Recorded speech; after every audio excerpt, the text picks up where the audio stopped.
안녕하세요. 오늘 저희가 주목할 소식은요, 현대제철이 처음으로 한국 GM의 자동차용 강판을 그것도 꽤 대규모로 공급하게 됐다는 내용입니다. 네, 맞습니다. 한국경제나 연합뉴스 같은 여러 기사들을 보면서 그 배경 의미 또 앞으로 어떻게 될지 이런 것들을 좀 깊이 있게 파헤쳐보려고 합니다. 이게 그냥 단순한 계약건이라기보다는 그러니까 공급망 재편이라는 더 큰 흐름 속에서 봐야 할 것 같아요. 오늘 저희 목표입니다. 핵심 내용을 좀 보면요. 현대제철이 이르면 오는 9월부터 연간 한 10만 톤 정도, 그 정도 규모의 자동차 강판을 한국 GM에 공급한다는 거예요. 10만 톤이요? 정도 규모인가요? 한국 GM이 1년에 쓰는 철강 전체 양의 한 20% 정도 된다고 보시면 됩니다. 적지 않은 양이죠. 상당히 큰 물량이네요. 근데 특히 좀 눈에 띄는 게 원래 이 물량을 공급하던 데가 중국의 바오산강철 거기였다면서요. 세계 1위 철강사인데 네네, 맞습니다. 그 물량을 이제 현대제철이 완전히 다 가져오게 되는 거죠. 대체하는군요. 네, 한국 GM이 이미 바오산강철에는 납품 중단 통보를 했다고 하고 이게 매출액으로 따지면 대략 연간 1,100억에서 한 1,800억 원? 그 사이로 추산이 됩니다. 와. 현대제철로서는 이게 현대차나 기아 빼고 다른 고객사 중에 단일 공장 기준으로 보면 역대 최대 규모거든요. 공급 계약이고요. 의미가 아주 큽니다.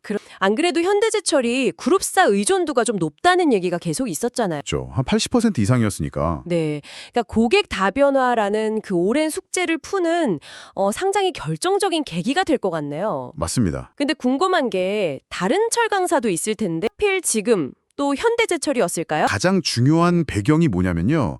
바로 GM그룹 전체의 공급망 재편 전략입니다. 아, 공급망 재편이. 요즘 계속 얘기 나오는 미중 무역 갈등 심화나 관세 불확실성 이런 것들을 피하려는 이른바 탈중국 움직임하고 관련이 깊어요. 탈중국. 네.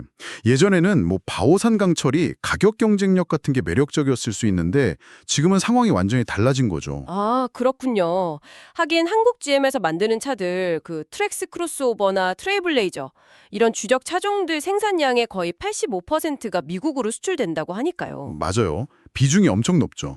계속 중국산 강판을 썼다가는 미국에서 페널티 관세 이런 거 맞을 위험이 커졌겠네요? 정확합니다.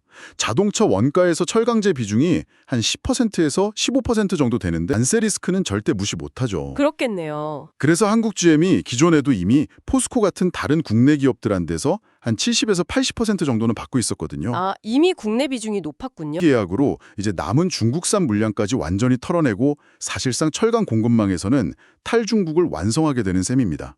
그럼 이런 위험 회피 말고 또 다른 이유도 있을까요? 이 타이밍에 현대제철을 선택한 이유가요? 네, 있습니다. 이 결정의 또 다른 중요한 배경 중 하나가 작년에 현대차 그룹하고 GM 사이에 있었던 협력 강화 움직임이에요. 아, 작년 9월이었죠. 정의선 회장하고 메리베라 CEO하고 만났던 거. 네, 맞습니다. 두 그룹이 포괄적 협력 MOU, 그러니까 상호 협력을 위한 양해각서를 맺었잖아요. 성과다. 이런 지금 지배적입니다. 네, 공동 구매나 공동 연구 같은 거 협력하기로 했다고 들었는데 그중 하나가 실제로 이루어진 거군요. 그렇죠. 그렇게 볼 수 있습니다.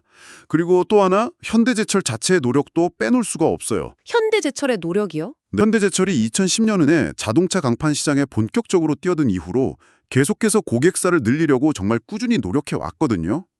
쉽진 않았을 것 같은데요. 아무래도 현대차 그룹 경쟁사니까. 맞아요. 과거에는 그런 경쟁 관계나 기술 유출 우려 이런 것 때문에 사실 좀 부정적이었죠. 심지어 당진제철소가 한국 GM 공장이랑 지리적으로 되게 가까운데도 납품이 어려웠던 시절도 있었고요. 아, 거리도 가까운데도요? 네, 이제 상황이 많이 변한 거죠. 그렇군요. 특히 현대제철이 수년간 GM그룹 납품을 목표로 해서 품질 인증 절차를 계속 밟아왔고요. 이미 전체 자동차 강판 제품의 한 90% 정도가 GM의 그 까다로운 기준을 통과했다고 해요. 와, 90%나요? 그럼 준비는 이미 다 되어 있었네. 그렇죠. 단순히 지정학적인 이점이나 그런 걸 넘어서 품질하고 기술력으로도 충분히 준비가 되어 있었다. 이렇게 봐야 합니다. 조건이 딱 맞아떨어진 결과네요.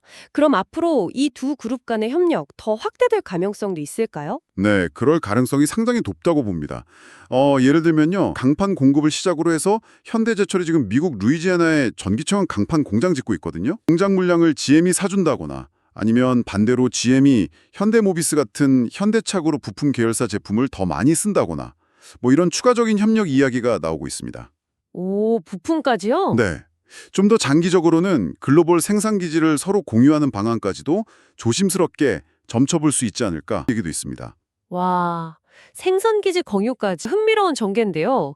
이게 진짜 지정학적 리스크라는 게 기업들의 핵심 전략이나 공급망 구조를 어떻게 바꾸는지 아주 생생한 사례 같습니다. 네, 맞습니다. 정리를 좀 해보면 이번 현대제철의 한국 GM 강판 공급권은 갈등 속에서 GM이 추진하는 탈중국 전략, 현대차와 GM 간의 어떤 전략적인 제휴 필요성, 여기에 현대제철 자체의 기술력 확보와 고객 다변화 노력이 딱 맞아떨어진 그야말로 완벽한 타이밍의 결과다.